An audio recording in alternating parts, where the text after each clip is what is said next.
പൊന്നപ്പികളെ, അപ്പോ സഹിക്കാൻ കഴിയണില്ലേ? 1.5 വയസ്സുള്ള ഒരു പിഞ്ചു കുഞ്ഞിൻ്റെ മരണം കേട്ടാണല്ല മക്കളെ നമ്മൾ ഇന്ന് എഴീച്ചത്. എന്തൊരു ദുരിതമാണിത്, എന്തൊരു കഷ്ടമാണിത്. ഇതിനൊരു അറുതി ഇല്ലേ ഇവിടെ എന്നാണ് ചിന്തിക്കണത് കേട്ടാ. മുറ്റത്ത് ഓടി കളിച്ചുകൊണ്ടിരുന്ന കുഞ്ഞ് വിഴുന്ന് അതിൻ്റെ ചുണ്ടിത്തിപ്പോരം മുറിഞ്ഞ് ആ മുറിവൊന്ന് തുന്നിക്കെട്ടാൻ വേണ്ടി ഒരു ആശുപത്രിയിലോട്ട് കൊണ്ട് കയറ്റിയിട്ട് അതിനെ ഒരു ശവശരീരമായിട്ട് പുറത്തിറക്കുന്നതൊക്കെ എന്തൊരവസ്ഥയാണ് പൊന്നപ്പികളെ. നമുക്ക് ആലോചിച്ചിട്ടേ സഹിക്കാൻ പറ്റണില്ല. ആ തന്തയും തള്ള 8 വർഷം ആറ്റുനോറ്റിരുന്ന് കിട്ടിയ ഒരു കുരുന്നാണെന്ന് അവരിത് എങ്ങനെ സഹിക്കും? അപ്പോ ഈ കാലന്മാർക്ക് ആകാശകോടാലി വെച്ചിരിക്കണം. എൻ്റെ ദൈവമേ, ഈ യവന്മാരൊക്കെ കുറെ കാശ് മുടക്കി ഡോക്ടറായിട്ട് പഠിച്ചിറങ്ങിയെന്നും പറഞ്ഞ് നാട്ടുകാരുടെയൊക്കെ ജീവനല്ലേ അവരുടെയൊക്കെ കയ്യിൽ ഇരിക്കണത്. ഇവർ കാശ് മുടക്കി പഠിച്ചെങ്കിൽ അതിന് തക്ക പൈസ കൊടുത്തല്ലേ നമ്മൾ ചികിത്സയ്ക്ക് ചെല്ലണത്. പ്രത്യേകിച്ച് ഈ വലിയ വലിയ പ്രൈവറ്റ് ആശുപത്രികളിൽ അപ്പോൾ അവന്മാരുടെ ഒടുക്കത്തെ പിരിവാണ് പിരിക്കണത്. അറുത്താണ്, ബ്ലേഡുകാർ പോലും ഇങ്ങനെ അറക്കൂല, അതുപോലുള്ള ബില്ലുകളാണ് വരണത്. ഇത് എല്ലാം അടച്ചിട്ട് നമ്മുടെ ജീവനും കൂടെ അവരെടുക്കുകയാണ് കേട്ടാ. എന്തൊരു കെടുതിക്ക് വേണ്ടി ആശുപത്രിയിലോട്ട് ചെന്ന് കയറിയാലും ICUലോട്ട് അല്ലെങ്കിൽ വെന്റിലേറ്ററിലോട്ട്, എന്നിട്ട് ഇത്രയും പോകുന്ന ഒരു ബില്ല് ഇങ്ങി തരും.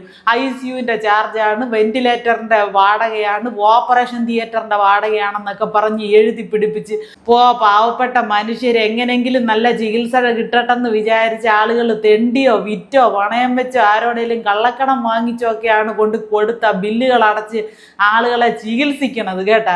ഇവന്മാർക്ക് എന്ത് വരാൻ പോണ്? എനിക്കൊരു കാര്യം മനസ്സിലാകാത്തത് അതല്ല പികളെ, എൻ്റെ വിവരദോഷമാണെങ്കിൽ അങ്ങ് നിങ്ങൾ വിട്ടേക്ക്. ഞാൻ ചോദിക്കണത്, നമ്മളെ രോഗികളെ ICUലോട്ടോ ഓപ്പറേഷന് മറ്റ് കയറ്റാനോ ഒക്കെ പോണ സമയത്ത് ഒരു പേപ്പറിൽ ഒപ്പിട്ട് വാങ്ങിക്കുമല്ല, അതിലവർ എഴുതി പിടിപ്പിക്കണത് എന്തരാണ്? ഈ ഓപ്പറേഷൻ ചെയ്യുന്നതിൻ്റെ ഇടയിൽ, അനസ്തേഷ്യ കൊടുക്കുന്നതിൻ്റെ ഇടയിൽ രോഗിക്ക് എന്തെങ്കിലും സംഭവിച്ചാൽ ഡോക്ടർക്ക് ഉത്തരവാദിത്വം ഇല്ലെന്ന്.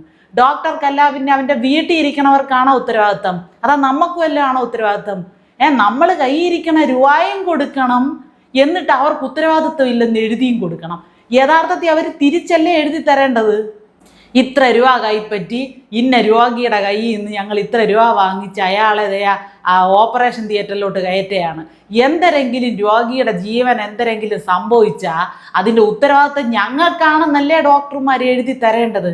അപ്പോൾ ഇത് എന്തൊരു കഷ്ടകാലമാണ്. ഇതാ കഴിഞ്ഞ ദിവസം നെയ്യാറ്റിങ്കര 51 വയസ്സുള്ള ഒരു ചെറുപ്പക്കാരൻ തന്നെ, അപ്പോൾ ആരോഗ്യമുള്ള ഒരു ചെറുപ്പക്കാരനായിരുന്നു കേട്ടാ. ഇടയ്ക്കിടയ്ക്ക് BP-യുടെ എന്തോ ഇത്തിരി കൂടുന്ന രോഗവും മറ്റോ ഉണ്ട്.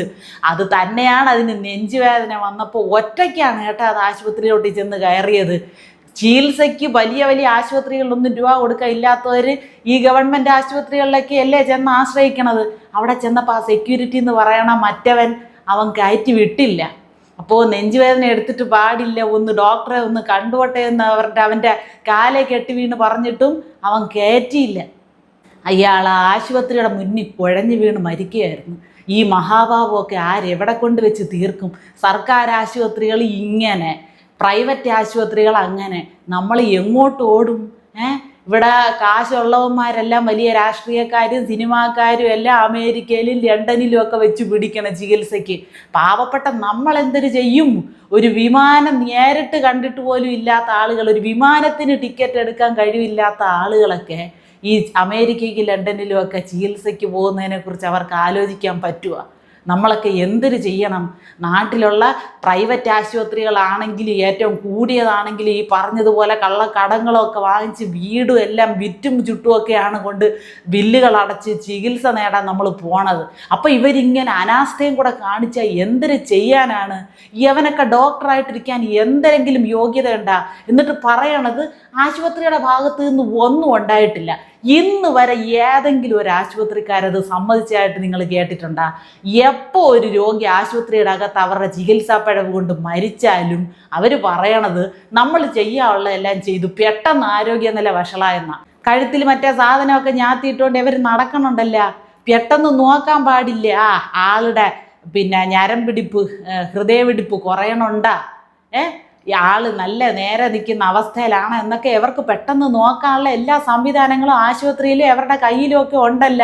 ഇപ്പം സാധാരണക്കാരോ പറയണത് പോലെയാണ്, പറഞ്ഞ് കൈയൊഴിയണത് പോലെയാണ് പറയണത്. നമ്മൾ ചെയ്യാനുള്ള എല്ലാം ചെയ്തു പെട്ടെന്ന് വഷളായി മരിക്കുകയായിരുന്നത്.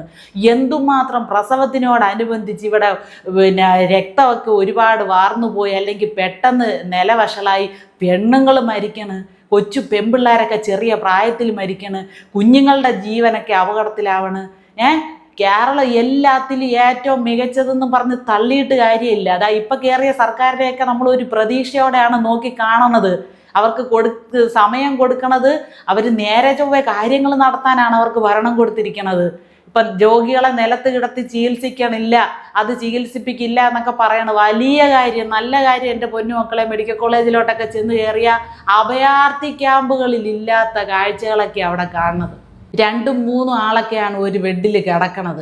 എന്തുമാത്രം രൂപയാണ് ഓരോ കെട്ടിടങ്ങൾക്കൊക്കെ വേണ്ടിയിട്ട് ഇതാ കാട് പിടിച്ചൊക്കെ കിടക്കണം. ഓരോ കെട്ടിടങ്ങൾ 20-50 ലക്ഷത്തിന് കെട്ടിപ്പൊക്കിയിട്ട് ഉദ്ഘാടനം മാത്രം കഴിഞ്ഞ് പ്രവർത്തിക്കാതെ എന്തുമാത്രം കെട്ടിടങ്ങളാണ് MP-യുടെ ഫണ്ടിൽ നിന്നും MLA-യുടെ ഫണ്ടിൽ നിന്നും മന്ത്രിയുടെ ഫണ്ടിൽ നിന്നും ഒക്കെ എടുത്ത് ചെലവഴിച്ച് വെച്ചിരിക്കണത്.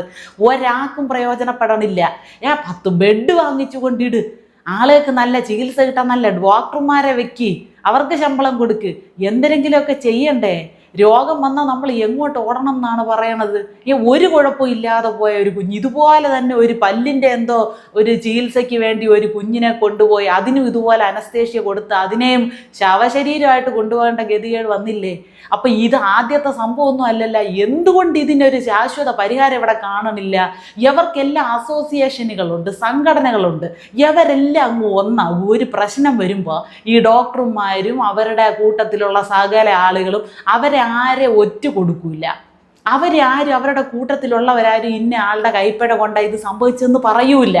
ഒറ്റക്കെട്ടായിട്ടങ്ങ് നിന്നേക്കും. എന്നിട്ട് കുറേ നാൾ പാവപ്പെട്ട നമ്മൾ ഇരകളാകണവർ കോടതി കയറി ഇറങ്ങും. എന്തെങ്കിലും നീതി കിട്ടണുണ്ടാ? ഇപ്പോൾ എന്തരായാലും മനസ്സ് തകരുകയാണ് കേട്ട മക്കളെ. ഓരോ ദിവസവും വരുന്ന വാർത്തകൾ. 1.5 വയസ്സുള്ള കുഞ്ഞെന്ന് പറയുമ്പോൾ അതിന് ഒരു രോഗം പോലും ഇല്ല, ഒരു അസുഖം ബാധിച്ചു പോയ കുഞ്ഞല്ല. ആ കുഞ്ഞിൻ്റെ അമ്മാവൻ പറയണത്, വാർത്തക്കാരോട് പറയണത്, ഈ ചാനലുകാരോടൊക്കെ പറയണത് അതിൻ്റെ മുറി ഉണങ്ങിയായിരുന്നെന്നാണ്. ആ ഉണങ്ങിയ മുറിവിന് പിന്നെ എന്തിനാണ് ഇവർ അനസ്തേഷ്യ കൊടുത്തത്? ഈ അനസ്തേഷ്യ എന്ന് പറഞ്ഞാൽ അത് ഒരു നൂൽപാലം പോലെയാണ്. അത് ഏറ്റവും നന്നായിട്ട് അറിയുന്നവരല്ലാതെ അത് കൈകാര്യം ചെയ്ത ഒന്നില്ലെങ്കിൽ ആൾ മരിക്കും, അല്ലെങ്കിൽ ആൾ കോമയിലായി പോകും. ഇതൊക്കെ എവർക്കറിയാമല്ല, നാട്ടുകാരെക്കാൾ കൂടുതൽ അറിയാവുന്ന ആളുകളാണല്ലോ ഈ ഡോക്ടർമാർ. അപ്പോൾ 1.5 വയസ്സുള്ള ഒരു കുഞ്ഞിൻ്റെ കാര്യങ്ങളൊക്കെ ചെയ്യുമ്പോൾ എന്തുമാത്രം ശ്രദ്ധ അവർ കൊടുക്കേണ്ടതായിരുന്നു. ഈ അനസ്തേഷ്യ കൊടുക്കണവന്മാർക്ക് പ്രത്യേകം വീട്ടിൽ ചെന്ന് കണ്ട് രൂപ കൊടുക്കുന്ന ഏർപ്പാടൊക്കെ ഇപ്പോഴും ഉണ്ട് ഗവൺമെൻറ് ആശുപത്രികളിൽ.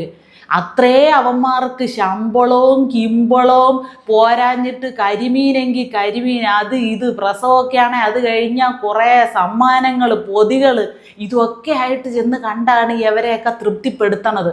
ഇത് എല്ലാം ചെയ്താലും മനുഷ്യൻ്റെ ഉയിരിനൊരു രക്ഷയില്ലെന്ന് കണ്ടാൽ എന്തൊരു ചെയ്യുന്നു മക്കളെ? ഇപ്പം ഈ ഒരു വാർത്ത വന്നപ്പോൾ ഒരുപാട് ആളുകൾ ഈ ബേബി മെമ്മോറിയൽ ആശുപത്രിയിലെ ഒരുപാട് ചികിത്സ നേടി അവിടെ കിടന്ന് മരണപ്പെട്ട് അവിടുത്തെ ദുരിതങ്ങൾ അനുഭവിച്ച ഒരുപാട് ആളുകളാണ് ഈ കമൻറ്റ് ബോക്സുകളിലൊക്കെ എഴുതി തള്ളണത് കേട്ടോ. അവരിഷ്ടം പോലെ എഴുതി പിടിപ്പിക്കണം. അപ്പോൾ എന്തുമാത്രം ആളുകൾക്ക് ഈ അനീതി അന്യായമൊക്കെ നേരിടേണ്ടി വരണം ഇവിടെ. ആരെങ്കിലും അത് പുറത്ത് പറയണുണ്ടോ? ആരെങ്കിലും ഇത് പുറത്ത് കൊണ്ടുവരണുണ്ടോ? ഇത്രയൊക്കെ ആയിട്ട് എന്തുമാത്രം ചാനലുകൾ യവൻ്റെയൊക്കെ ആശുപത്രിയുടെ പേര് പറയാതിരിക്കണം എന്നറിയാവോ? വലിയ വലിയ കൂടിയവൻ്റെയൊക്കെ ഭാഗത്ത് നിന്ന് ഒരു തെറ്റ് വരുമ്പോൾ ആ തെറ്റിനെ മറയ്ക്കുക, യവന്മാരുടെ പേര് പൂഴ്ത്തി വയ്ക്കാനാണ് ചാനലുകാർ വരെ നോക്കണത്. എന്ത് കലികാലം!